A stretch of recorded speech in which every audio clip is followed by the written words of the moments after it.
दोस्तों, एंड्रॉयड 12 का first look हम कल देख चुके हैं, जो कि अपने गूगल में आईओ में अपना रिलीज किया था। अपने पिक्सल फोन्स में आपने बता दिया है कि अगले फोन्स में एंड्रॉयड 12 का लुक कैसा होने वाला है। अगर मैं अपने हिसाब से बात करूं तो गूगल ने इस बार पॉइंट ऑफ व्यू जो रखा है वो था प्राइवेसी और डिजाइन और लुक्स के ऊपर।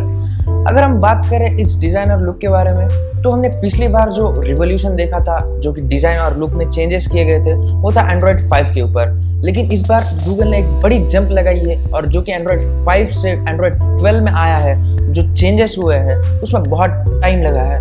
और अगर हम बात करें इस नए चेंजेस के बारे में तो ये बहुत ही इंटरेस्टिंग है। दोस्तों, अगर आप स्टॉक एंड्रॉयड यूजर है तो आपको कुछ अपना यूआई जो था वो कुछ बोरिंग लग रहा था, लेकिन अब जो कि अब नोकिया के फोन्स है, जो कि मोटरोला के फोन्स में आता है, पूरा स्टॉक एंड्रॉयड आता है, जो कि बहुत ही बोरिंग होता है, आप सभी तो जानते ही होंगे। लेकिन अगर मैं बात करूँ इस नए एंड्रॉयड 12 के बारे में तो ये आपके यूजर इंटरफेस को पूरा चेंज कर देगा।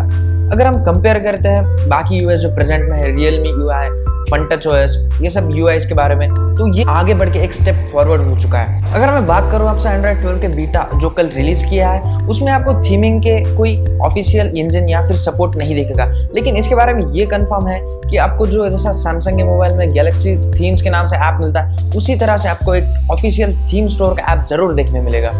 और ओवरऑल देखने में जो एंड्रॉयड 12 है, यहाँ पे आपको काफ़ी रिफ्रेशिंग लगेगा, क्योंकि जो न्यू लुक्स आए, नए नए एनिमेशंस की है, ये गूगल ने बहुत अच्छा काम किया। और अगर आपके मोबाइल में अगर आप मिल पा रहे हो तो आप इसका मदद ज़रूर उठाइएगा। अगर हम बात करते हैं एंड्रॉयड पर्सनलाइजेशन के बारे में, जहाँ तक स्टॉक एंड्रॉयड की बात थी उस टाइम पे, यहाँ मतलब इस मोबाइल में, अब मैं जहाँ तक के पहले मोटो का मोबाइल यूज़ करता था उसमें उतना पर्सनलाइजेशन देखने में नहीं मिलता था, लेकिन अब एंड्रॉयड 12 के बारे में बात कर रहे हैं तो यहाँ पे पर्सनलाइजेशन एक नेक्स्ट लेवल पे गया है। यहाँ पे अगर आप मतलब फॉर एग्जांपल में यहाँ पे आप एक वॉलपेपर चेंज करते हैं तो इसके साथ ही आपके आइकन्स, उसके साथ ही आपका बैकग्राउंड और जो आइकन्स है, ऐप आइकन्स है और फिर अकाउंटेंसी कलर्स है, ये आपका पूरा चेंज हो जाएगा। मतलब आप स्पेसिफिकली जाके चेंज करने में कोई ज़रूरत नहीं है, एक वॉलपेपर चेंज करने के बाद आपका सब हो जाएगा। और मुझे पर्सनली काफ़ी अच्छा लग रहा है। और आगे मैं अगर बात करूँ इसी एंड्रॉयड 12 के बारे में तो एक नेक्स्ट लेवल चेंज लेके लग रहा है, क्योंकि जो एनिमेशंस इसमें ऐड किए गए हैं वो एकदम नेक्स्ट लेवल पे है। दोस्तों, मैं एक बात बताना चाहूँगा, ये जो एंड्रॉयड 12 है यहाँ पे बहुत ही मतलब एक रिस्पॉन्सिव लगता है, बहुत ही नए चेंजेस लगते हैं। हाँ, ये शब्द हम अलग अलग यूज़र इंटरफेस के बारे में बात करें, जैसे वन यूआई सैमसंग का है, उसके बाद हम ऑक्सीजन ओएस की बात करें और फनटच ओएस भी है जो कि आईक्यू में मिलता है, वीवो के फोन्स में मिलता है, उस बारे में हम बात करते हैं। लेकिन एंड्रॉयड 12 जो एक नया एक्सपीरियंस लेके आता है वो एक कमाल का एक्सपीरियंस है। हाँ, मैंने अभी तक पर्सनली यूज़ नहीं किया है, लेकिन देखने में तो काफ़ी दमदार लग रहा है। अगर हम इसके एनिमेशन पॉइंट ऑफ व्यू से बात करें तो यहाँ पे गूगल ने काफ़ी सारे एनिमेशन ऐड कर दिए हैं जो कि हमें एंड्रॉयड 12 में देखने मिलते हैं। और हाँ, इसी के साथ आपका जो स्टॉक एंड्रॉयड जो आपको पहले बोरिंग लग रहा था उसमें काफ़ी चेंजेस आएंगे।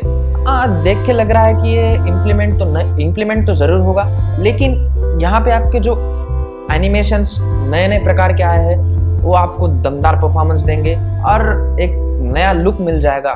मॉडर्न टेक्नोलॉजी जो आप एंड्रॉयड के बारे में बात कर रहे थे वो आपको देखने में ज़रूर मिलेगी।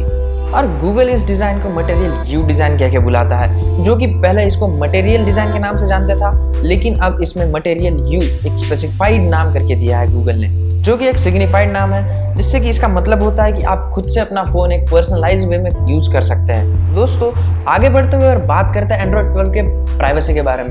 जो यहाँ पे आप एंड्रॉयड 12 की प्राइवेसी देख रहे हैं, यहाँ पे गूगल ने इसके ऊपर बहुत सही काम किया है। मतलब अगर आप कोई नई ऐप इंस्टॉल करते हैं, उसके ऊपर आता है कि ऑलो दिस और आप ऑलो करके जाते हैं, वो आपके हानिकारक हो सकता है, क्योंकि कुछ ऐप्स आपके मोबाइल में झांक रही होती है कि आपका प्राइवेट डेटा क्या है। तो गूगल ने इसके ऊपर अब काम किया है, जो कि नोटिफिकेशन बार ऊपर आपको देखने में मिलता है। वहाँ पे आपको 2 टिक्स मिलेंगे कि जो ऐप यूज़ कर रहा है वो आपकी कैमरा या फिर जो माइक्रोफोन है उसको एक्सेस कर रही है या नहीं कर रही है। अगर आपने आपको परमिशन पहले दे रखी है तो वहाँ पे आप नोटिफिकेशन बार नीचे करके वहाँ पे कैमरा और जो माइक्रोफोन का ऑप्शन है उसको आप वहाँ पे रिवोक कर सकते हैं, जिससे कि आप अपनी ऐप को और अपनी प्राइवेसी को मेंटेन रख सकते हैं। और इसके साथ ही प्राइवेसी डैशबोर्ड का एक नाम का फीचर आ चुका है, जिसके आप देख सकते हैं कि पिछले 24 आवर्स में अपने किस ऐप ने किस परमिशन को अलो कर दिया है। और आप देख सकते हैं कि आपका डेटा इधर उधर तो नहीं जा रहा है, क्योंकि आपको पता ही है कि डेटा आजकल के लाइफ में कितना इंपॉर्टेंट हो चुका है और आप जानते ही हैं कि प्राइवेसी भी कितनी इंपॉर्टेंट हो चुकी है। और इसी प्राइवेसी डैशबोर्ड के अंदर आप चाहते हैं कि किसी एक ऐप का कोई स्पेसिफिक परमिशन जो आप देना चाहते हैं या नहीं देना चाहते हैं, वो भी आप इसमें कॉन्फ़िगर कर सकते हैं। और इसी के साथ अप्रॉक्सीमेट लोकेशन शेयरिंग, ये एक नया फीचर एंड्रॉइड 12 में आ गया है, जो कि आप मेन ऐप यूज करते हैं लोकेशन में, जैसे कि गूगल मैप्स। जैसे कि आपको एक प्लेस से दूसरे प्लेस की ओर जाना है तो आपको एक स्पेसिफिक लोकेशन देनी होगी। लेकिन जैसे कि वेदर ऐप्स है, जहाँ पे आपको वेदर कंडीशंस देखनी है, उस वक्त आपको स्पेसिफिक लोकेशन की ज़रूरत नहीं पड़ती है। तो यहाँ पे आप वो भी कॉन्फ़िगर कर सकते हैं कि किस ऐप में एक परफेक्ट लोकेशन देनी है या अप्रॉक्सीमेट लोकेशन देनी है, वो आपके हाथ में है। और इसी के साथ आप जिस ऐप को यूज़ कर रहे हैं वो आपकी एग्जैक्ट लोकेशन शेयर नहीं कर पाएगा। अगर हम बात करते हैं एंड्रॉइड 12 बीटा प्रोग्राम के बारे में, तो जनरली ये जब पहले लॉन्च होता था तो ये सिर्फ आपको पिक्सल फोन्स में मिलता था, जो कि गूगल के खुद के फ़ोन से। लेकिन इस बार गूगल ने अच्छा काम किया है, जैसे कि आपके टॉप फ्लैगशिप फ़ोन से सैमसंग का है, और जो Mi 11 अल्ट्रा, Mi 11 X है, यहाँ पे आपको एंड्रॉइड 12 बीटा आपको डाउनलोड करने में मिलेगा। आप इसका मज़ा उठा पाएंगे। और अदर ब्रांड्स भी है जैसे Realme, Oppo, Vivo, इसके टॉप फोन्स में आपको ये फीचर डाउनलोड करने में मिलेगा और आप इसका मज़ा उठा पाएंगे। अगर हम इस बीटा के बारे में बात करें तो ये एक पूरा स्टेबल पैकेज नहीं लेके आता है, ये सब एक बीटा में है जो कि अंडर डेवलप मोड में है। इसी के साथ मतलब आगे जून जुलाई के महीने में आपको 3-4 बीटा अवेलेबल देगा, और उसके बाद जो सितंबर का महीना आएगा या फिर अक्टूबर में भी इसका एक स्टेबल वर्जन पूरे मोबाइल्स के लिए भेज दिया जाएगा गूगल की तरफ से। वैसे अगर हम गेम मोड के बारे में बात करें तो वो पिछले एंड्रॉइड अपडेट्स में हमको ज़रूर मिलता था, जो कि बीटा वर्जन में भी मिलता था, लेकिन एंड्रॉइड 12 में हमें देखने नहीं मिल रहा है। यहाँ की हम देख रहे हैं जहाँ पे गूगल ने इसका बिल्कुल जिक्र नहीं किया है।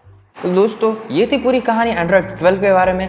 अगर आपको वीडियो पसंद आया तो वीडियो को लाइक कीजिए, चैनल को सब्सक्राइब कीजिए। मेरा नाम है श्रेयस, ये है मैट व्लॉग्स, और मैं मिलता हूँ आपसे नेक्स्ट वीडियो में।